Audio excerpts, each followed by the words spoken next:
안녕하세요. 저는 덴마크 오덴세에 있는 SDU에서 교환학생 생활을 하고 있는 올리비입니다. 사실 덴마크 하면 여러분들이 떠올리는 이미지는 어떤 게 있으신가요?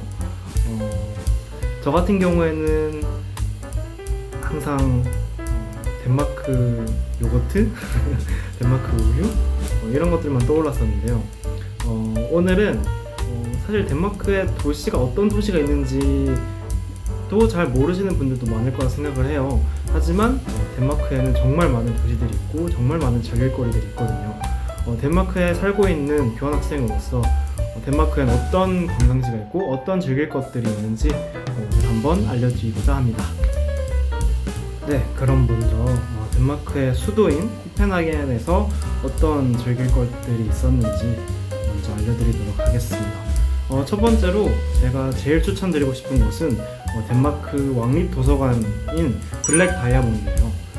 블랙 다이아몬드는 말 그대로 그냥 도서관이라 현지인들이나 주변에 있는 학생들에게는 도서관을 사용하는 용도로 사용되지만 외관부터가 너무 아름다워서 저도 정말 많은 사진들을 찍어 왔었는데요.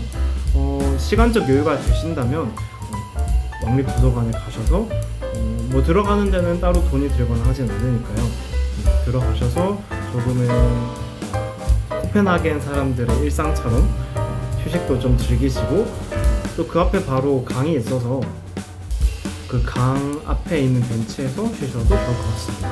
그리고 코펜하겐 자체가 물론 멀리 있는 관광지들도 있지만 코펜하겐 중앙역에 내리셔서 조금씩 걷다 보면 아말리엔보르 궁전이라던가 우리가 제일 대표적으로 많이 알고 있는 리하운 운하라던가 또 왜인지 모르겠지만 코펜하겐에서 가장 유명하다고도 할 수 있는 인어공주상이라던가 그런 것들이 조금 걸어가면 하나씩 나오거든요. 그리고 특히 아말리엔보르 궁전에서는 시간대만 잘 맞추면 교대식, 근위병 교대식도 같이 볼 수 있어서 코펜하겐 자체는 이렇게 조금씩 걸어 다니시면서 구경하면 참 좋은 도시인 것 같아요.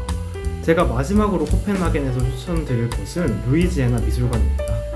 이곳은 제가 직접 가보지는 못했어요. 그런데 주변 친구들이 다 갔다 오고 나서 너무 좋았다고 하더라고요. 그래서 저도 갈 계획을 세우고 있습니다. 네, 그 루이지애나 미술관이 세계에서 가장 아름다운 미술관으로 꼽히기도 했다고 하네요. 입장권은 성인 기준 145크로네, 그리고 학생증을 가진 학생이라면 125크로네면 들어갈 수 있고요. 한화로 각각 약 한 25,000원에서 30,000원 정도 해서 일반적인 미술관 입장료랑 비슷하다고 생각하시면 됩니다. 그래서 그 미술관에 있는 미술 작품들도 굉장히 좋지만 그 건축물 자체가 바깥 자연과 어우러지는 모습이 굉장히 아름다워서 아름다운 미술관으로 꼽혔다고 하니까요. 미술 또는 그런 건축 자연 환경에 관심 있는 분들은 코펜하겐에 위치해 있는 루이지애나 미술관도 함께 가시길 추천드립니다. 덴마크 코펜하겐에서 열린 축제도 한 가지 소개해드릴까 합니다. 덴마크 코펜하겐 벚꽃축제가 그 것인데요. 매해 4월 말쯤에 코펜하겐에서 항상 열리고 있어요. 덴마크에서 일본 문화 그리고 벚꽃까지 같이 즐길 수 있는 축제거든요. 그래서 저는 제 유튜브 영상에도 있지만 일본 친구들과 함께 그 벚꽃 축제를 4월 말에 다녀왔었습니다. 그 축제에 가게 되면 일본 특유의 문화 공연 같은 것들도 많이 하고 있고 일본 코스프레를 하신 애니메이션 코스프레를 하신 분들도 많이 보실 수가 있고 일본 음식도 많이 드실 수가 있어요. 그래서 저도 그때 가서 말차 아이스크림 그리고 야끼소바 등등을 먹었던 기억이 납니다. 근데 한 가지 주의하셔야 될 점이 코펜하겐 벚꽃 축제는 다 대부분의 상점들이 노점임에도 불구하고 모바일 페이 또는 카드 결제만 가능한 곳들이 많았어요. 근데 저는 덴마크가 원래 현금을 많이 안 쓰긴 하지만 그래도 저는 노점은 현금을 받을 줄 알아서 현금을 준비해 갔었는데 네, 카드에 돈을 못 넣어놓은 상황이었거든요. 그래서 그때 제 비상의 무기라고 할 수 있는 모인을 꺼내 들었습니다. 모인으로 바로 이제 아무래도 모인의 장점 중에 하나가 빠른 송금이다 보니까 그 노점들이 이제 모바일페이나 카드만 사용한다는 사실을 그 전날 밤에 알았어요. 그때 일본 친구가 갑자기 얘기해 주더라고요. 뭔가 얘기를 하다가 나 현금을 준비했으니까 괜찮겠지라고 얘기를 하는데 거기 모바일페이나 카드밖에 안 받는데 라고. 그래서 전날 밤이니까 다행히도 모인으로 바로 이제 제 레볼루트, 그러니까 제 덴마크 유럽형 카카오페이 같은 느낌의 모바일페이 카드로 바로 송금을 내렸습니다. 다행히도 코펜하겐 도착할 즈음에 송금이 완료되었다는 문자를 받았고, 다행히 이제 그 노점들에서 제 카드를 사용해서 많은 것들을, 맛있는 것들을 먹을 수 있었습니다. 이제 모인의 장점 중에 하나가 수수료 할인이잖아요. 수수료 할인이거든요. 네. 수수료를 저 같은 경우에는 유학생 할인까지 같이 받고 있어서 돈을 보냈는데 수수료가 하나도 안 들어요. 근데 시중은행으로 보내면 아무래도 최소 5,000원에서 만원까지는 드는 편인데 5,000원, 만원이면 솔직히 그런 축제에 가서 뭐라도 하나 사 먹을 수 있잖아요. 그래서 저는 모인을 사용해서 거의 만원 정도의 돈을 아꼈고 그 만원으로 마차 아이스크림을 사 먹었습니다. 그 마차 아이스크림 사 먹은 영상은 제가 카드로 이렇게 위에다가 올려놓을 테니까 혹시 궁금하신 덴마크의 벚꽃 축제가 궁금하신 분들은 한번 제 다른 영상도 확인해 주시면 좋을 것 같습니다. 네, 두 번째로 소개해드릴 덴마크의 도시는 오르우스입니다. 오르우스는 덴마크에서 두 번째로 큰 도시, 코펜하겐 그리고 오르우스가 그 두 번째로 큰 도시인데요. 오르우스는 제가 당일치기 정도의 여행을 추천을 드릴게요. 그리고 딱 세 군데만 추천을 드리도록 하겠습니다. 첫 번째는 아로스 미술관이라는 오르우스 미술관이에요. 거기는 이제 입장료가 약 한화로 3만원 정도 했던 것 같은데, 그 3만원 정도의 미술관이지만 저는 그 이상의 값어치를 했다고 생각하고 있습니다. 사실 제가 미술관에 크게 미술의 조예가 깊지 않아서 미술관을 잘 안 가는 편인데 거기는 미술관이 괜찮았어요. 재밌었고 특히 지하 1층에 설치 미술들이 많이 설치되어 있는 곳들이 있는데 굉장히 재미있었던 공간이었습니다. 그리고 전망대로 가면 이제 레인보우 전망대라고 해서 사방이 이제 그 프리즘 색깔처럼 전망대의 색깔이 그렇게 배치되어 있는데 개인적으로는 살짝 어지럽기도 했지만 좋은 경험이었습니다. 그리고 두 번째로 소개해드릴 곳은 사슴공원입니다. 사슴공원은 혹시 일본 여행을 가보신 분들이 계시다면 이제 나라에 사슴공원이 있는 걸 아실 거예요. 그 사슴공원이랑 비슷하게 덴마크 오르우스에도 사슴공원이 있습니다. 굉장히 사슴들이 많이 있었고 저희는 이제 친구들한테 미리 이야기를 들어서 당근을 사갔었는데 당근을 주는 재미가 또 많았습니다. 네. 옆에 보시는 영상처럼 이제 사슴들이 당근을 먹으려고 이렇게 달려들고 애교를 부리기도 하고 좋은 사슴을 직접 만져볼 수도 있는 좋은 경험이니까요. 사슴공원도 꼭 시간 내서 가셨으면 좋겠습니다. 그리고 특히 덴마크는 당근이 진짜 싸요. 그래서 당근 막 1kg 사도 2,000원 막 하고 그렇거든요. 그래서 그 당근 한 봉지 크게 하나 사가셔서 많은 사슴들에게 당근을 주고 좋은 경험 하시고 오시면 좋을 것 같습니다. 그리고 마지막으로는 인피니티 브릿지라는 곳이 있어요. 이제 바다에 동그랗게 이제 바다 연안에 다리가 있는 곳인데 거기는 이제 또 인생샷을 건질 수 있는 인생샷 맛집입니다. 제가 방금 말씀드린 오르우스의 세 가지 관광지 중에 오르우스 미술관 빼고는 다 무료니까, 그리고 또 다 근처에 있어요. 특히 사슴공원이랑 인피니티 브릿지는 그냥 걸어서 갈 수 있는 정도의 거리니까요. 꼭 오르우스도 한번 가보시길 추천드립니다. 네, 세 번째로 알려드릴 관광 도시는 오덴세입니다. 네, 제가 지금 살고 있는 곳인데요. 오덴세는 사실 안데르센이 태어났던 곳으로 유명해요. 그래서 길을 걷다 보면 모든 신호등이 그런 건 아니지만 신호등의 모양도 안데르센 모양으로 되어 있는 곳들이 있고 관광지도 주로 안데르센에 초점이 맞춰져 있습니다. 그래서 오덴세에서 추천드릴 한 곳의 관광지는 안데르센 박물관이라고 하는 안데르센 하우스인데요. 다들 이제 어릴 때 미운 오리 새끼, 벌거벗은 임금님, 성냥팔이 소녀 등등의 안데르센 동화들을 한 번쯤은 다들 읽어보셨잖아요.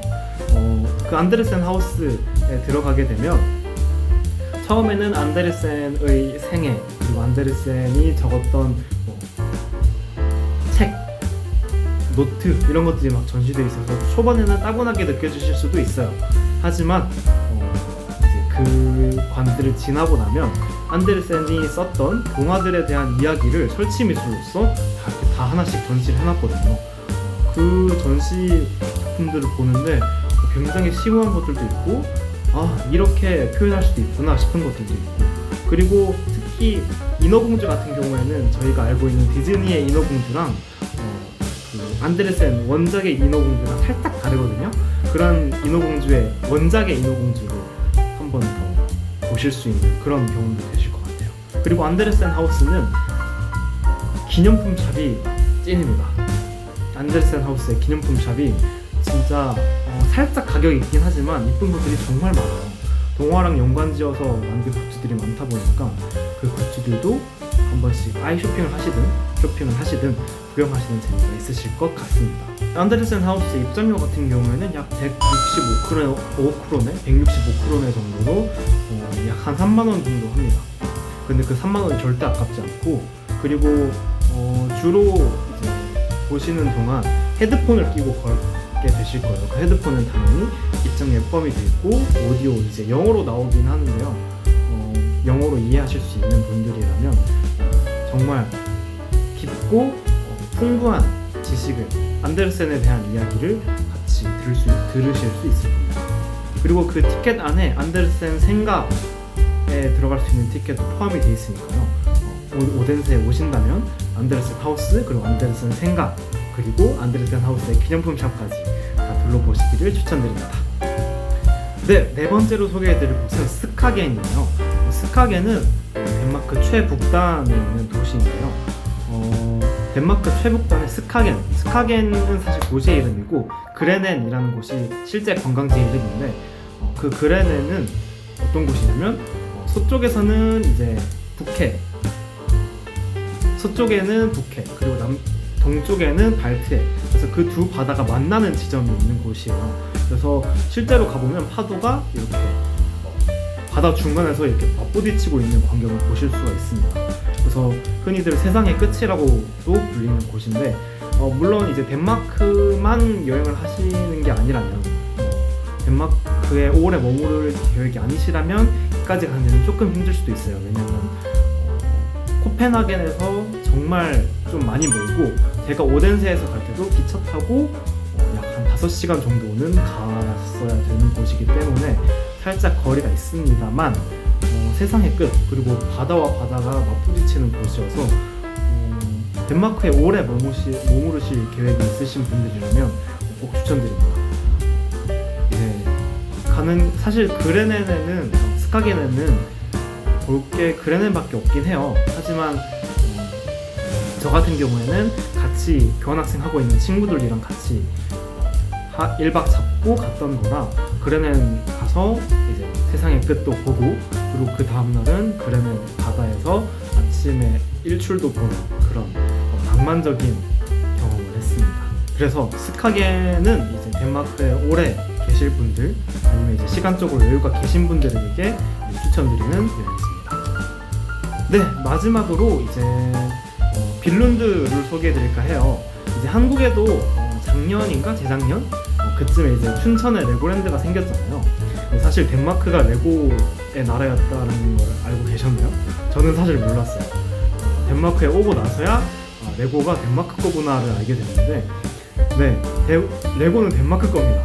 그래서 최초의 레고랜드도 덴마크에 위치하고 있어요. 그 덴마크의 빌룬드라는 곳에 위치하고 있는데요.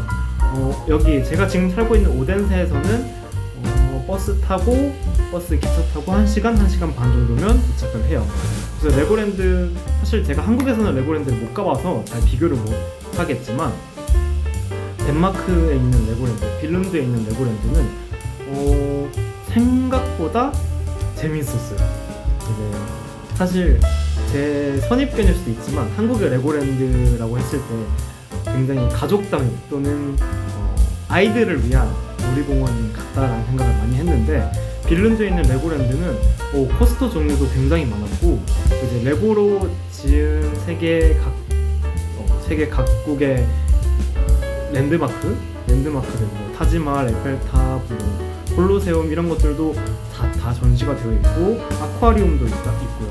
그리고 정말 많은 코스터들과 함께 다 레고로 아기자기하게 꾸며놓은 놀이공원 자체가 너무 귀엽습니다. 걸어가다 보면 이제 레고로 만든 뭐 거미나 레고로 만든 동물들이 움직이고 있는 것들도 볼 수 있고요. 그리고 중요한 게 넓지 않지만 그렇다고 놀이기구 완전 없지도 않아요. 놀이기구는 실속 있게 있고, 그리고 많이 넓지 않아서 그렇게 많이 걸어 다니지 않아도 된다는 점. 그리고 레고랜드에 가신다면 꼭 레고랜드에서 사실 수 있는 키링을 꼭 사시길 추천드립니다. 키링이 진짜 귀여워요. 그래서 저도 선물 주려고 거의 한 10개 샀는데 이제 레고랜드 추천드립니다.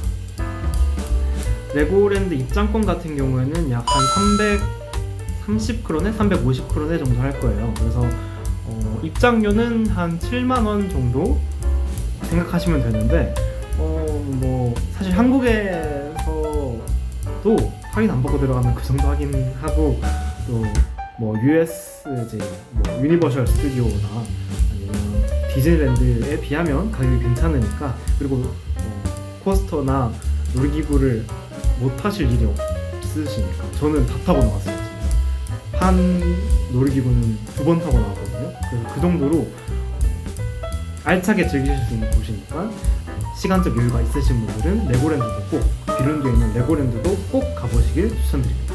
네, 이렇게 오늘은 이제 덴마크에 있는 관광지 또는 문화생활 할 수 있는 공간들에 대해서 소개를 해드렸습니다.